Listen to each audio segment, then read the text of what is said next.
everybody, it's Cody, Dixon RC here. So today we're going to build the TFL unicorn.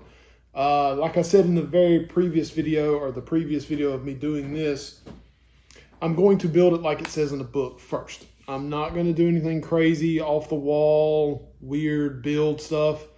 We'll get to electronics on the next one. I have an idea. I think I'm going to run a Fusion SE in this thing, and of course one of my servos in it, because I don't really suspect me to do anything crazy with this truck. I don't really know yet. We'll see. We'll see how it gets when it's built, how it is. But I just want to get it together. I don't really know what I'm going to. I may throw the body panels on it just to look at it. You know, in the video, y'all were like, oh, they look okay. When you paint them, dude, these things look bad. Like the hood looks horrible. There's deep scratch marks.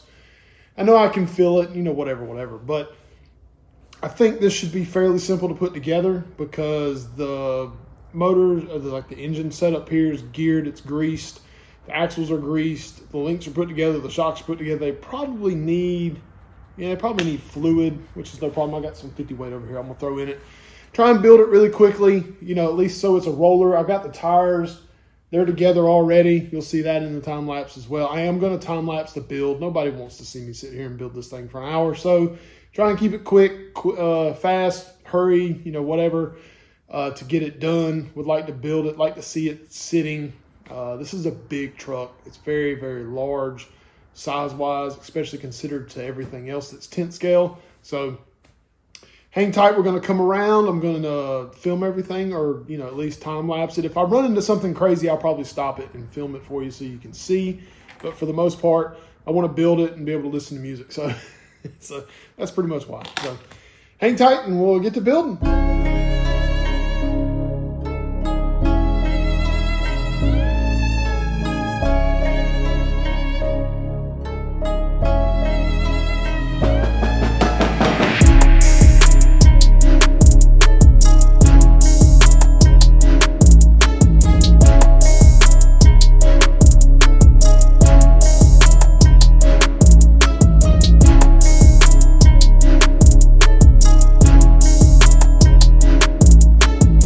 All right, well, it's built, kind of, sort of.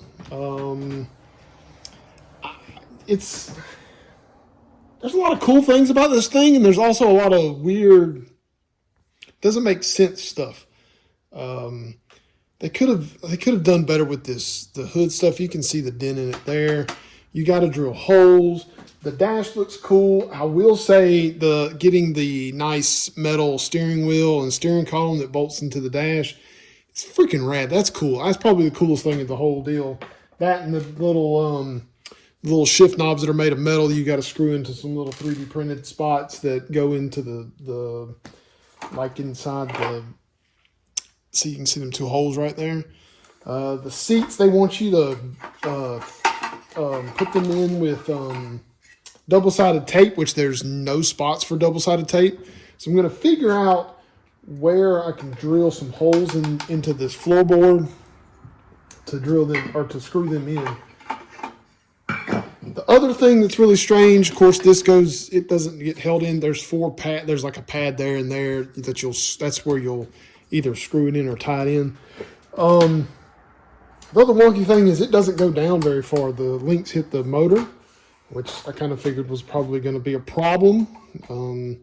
Wheels went on nice. I mean, it does roll pretty smooth. I mean, considering it's got a bunch of stuff in it. The other thing that's really strange is how this thing gets put together with the transfer case. So there's a little panel. Let me see if I can show it to you. See, there's a little silver piece right here where my finger is. It bolts. There's two bolts here, and it bolts to this bottom part of this motor. Not even at the transfer case. So before you get to that spot, all this stuff is moving. So you've got to keep all this stuff loose, including the two motor bolts in the front, and then make sure those two tie or screw in, and then, you know, button it all up. The other thing is they want you to use some of the craziest screws for spots that don't really necessarily need something that long. Front upper links, they want you to use a 3x30. You don't need that because there's about 10 millimeters sticking out of it there. I did put the shocks in the back in the wrong spot. They're supposed to be on the outside of the link here. That's fine. I'll fix that later. And that also, This kit come with, I'm assuming, I don't know. It's got a bunch of extra stuff that I don't know what it goes to. You get a set of extra links that I don't know where they go at all. It also looks like the front sits way higher than the back, which is kind of strange. I don't really know why it's doing that. I can adjust it here. No problem there, probably. There's a 2-speed, and it comes with a servo in one of the bags, but there's nowhere to put it. Like, you don't have there's no spot for it. And it doesn't say anything in the instructions either about it as well. Like, there's nothing at all. It's so strange. Spare tire placement, but there's nowhere for it to actually bolt down. It just sits in there. Nobody gonna do that either. So it tells you how to put like the light bar in, and then it tells you to double side tape the receiver and the ESC to these little metal side plates, which they're not even solid, so I don't even know how they're gonna stay there. Nothing. It doesn't tell you how to do. It doesn't tell you where to put the. Also, another thing that's going to be a big problem is the servo is supposed to be it's a axle mounted servo, and when you put the servo in, these front links touch. Like like you can't. The servo won't fit in there. Like, and if you have the servo in, you can't put the links in. I don't know. It's very strange and some odd. It's China, I suppose. I don't know. But I mean, it's solid, I guess. I don't know. I don't know if I kind of feel like I wasted my money, to be honest. Now that I've got buyer's regret kind of deal. Don't know what those are for. I don't understand. I don't understand half this stuff. It did come with a pinion. Of course, you got to take this apart to put a motor in it, which is a pain in the butt to do that, I'm sure. I don't know. I built it and it's cool, but is it that cool? I don't know. I don't really know. Let's get the spare tire and put it in and see. Because the spare tire fits in the back like so. So it's supposed to be squeezed. That's stupid.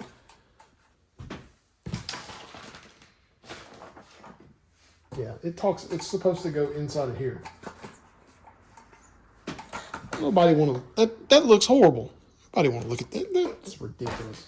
This is stupid. Well, anyway, I built it. It's a roller-ish. It needs the panels painted, which I'm probably just going to paint them black because it's simple and they look like shit anyway. So, well, the dash and the floorboard look okay. It's the hood that looks like trash. And also the side panels, they don't even fit the. See, that's dumb too. Why did they? Oh, that's so stupid, man. This is so. So it would go like that, I suppose. So there's nowhere for this to mount. Maybe do 2 screws there and then double side tape it to that plate there. I should have bought an H10. I should have bought an optic kit. That's what I should have done. I already got an optic, and then so here's the story about funny story about the optic. I bought an optic, and I was like, they're never going to come out with a kit because they kept saying no kits. They kept saying no kits. They kept saying no kits. And then I bought one, and then 2 weeks later they released a kit. So that's where I'm at there. So Oh, talking about the long screws it says to use. I use the ones it says to use and see how far that sticks out. So I'll have to go in and redo all that because that's not cool. I don't know. I'll build this thing and paint everything, and I'll probably put cheap electronics in it. I'm not going to put a fusion in this thing. I'm not going to waste my dang money on this. I'll get it running and driving, and then or something. I don't know. But I got it done. It went together fairly simple. It took me probably 35, 40 minutes to put it together. Not too bad there at all. Realistically, it's pretty simple to put together. Everything's already built, so to speak. The axles are built, the transmission's built, links are built. Also, you got to really pay attention to the sizes of the links in the instructions. Don't match the ones that come in the kit. But you also there's spacers in each one of the links anyway. So, I don't know. A lot of weird stuff, which of course China and their instructions suck anyway, so they always have. I guess they always will. Which this is an older kit, so that's how it goes. But It is built. It is a roller. It is a huge freaking truck. I'll try and finish up the paint stuff off camera. I'm not going to do that on camera. Electronics, I probably won't even film that either. I really got to figure out how in the world this 2-speed's supposed to work. Because if not, it's going to be, it's got a little rod, but it doesn't, I don't know, man. I don't understand how you're supposed to do that. Anyway, oh well. So, thanks for watching, everybody, of me building the TFL Unicorn. Lots of work still to do on it, trying to figure out what in the world's going on, the reason why, the wonky things it's doing. So, thanks for watching, and we will see you next time.